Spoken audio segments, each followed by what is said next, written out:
جب اہل اللہ تم سے کہتے ہیں دنیا کو چھوڑ دو، دنیا کی طرف مت جاؤ، دنیا تمہارے کام کی نہیں ہے، اس کا نام ترک دنیا ہے۔ ترک دنیا مطلب یہ تو نہیں ہے کہ دنیا چھوڑ چھاڑ کر کسی جنگل میں چلے جاؤ، ایسا نہیں ہے۔ ترک دنیا کا مطلب یہ ہے کہ دنیا کی طرف اپنی توجہ مت رکھو، دنیا کو اپنے دل میں مت بسا کے رکھو،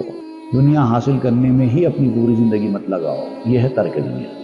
تو ترک دنیا کرنا، دنیا کو اس طرح سے چھوڑ دینا تم کو آگ نظر آتا ہے، کیونکہ ابھی تم دنیا میں پھنسے ہوئے ہو، لیکن حقیقت میں وہ نور ہے۔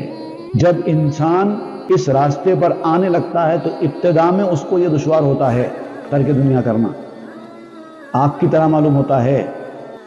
لیکن جب آدمی اس راستے پر آ جاتا ہے،